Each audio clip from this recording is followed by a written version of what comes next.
If you need to crop an image in Mailchimp, you're in the right place. In this quick tutorial, I'll walk you through the exact steps to open your campaign, select the image, crop it properly, and save your changes without getting lost in the editor. This is a simple skill, but it can make a big difference in how professional your email looks. Before we begin, if this video helps you out, go ahead and hit like and subscribe for more easy software tutorials just like this. Alright, let's jump in. First, sign into your Mailchimp account using your web browser. Once you're inside Mailchimp, look at the left-hand navigation menu and click on Campaigns. This is where all of your email campaigns are stored, so find the campaign you want to edit and open it. After that, click Edit and then select Edit Design to launch the email editor. This will take you into the area where you can change the content and layout of your email. Now that you're in the editor, find the image block you want to crop and click on it.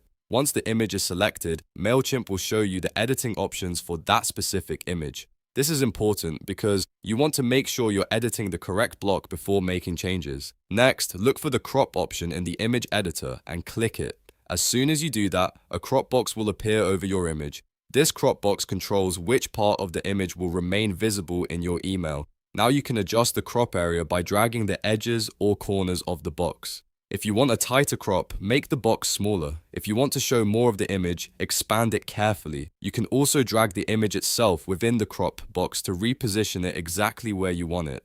This is helpful when you want to keep the most important part of the picture in view, like a product, a face, or a headline. Take your time here and make sure the composition looks clean and balanced. Once you're happy with the cropped area, click Done to apply the change. After that, be sure to click Save and Exit so your updated image is stored in the campaign.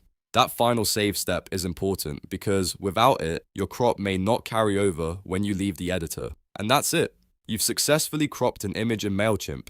This is a great way to improve the look of your emails and make sure your visuals display exactly how you want. If this tutorial helped, please remember to like the video, subscribe to the channel, and turn on notifications so you don't miss the next Mailchimp guide. Thanks for watching, and I'll see you in the next one.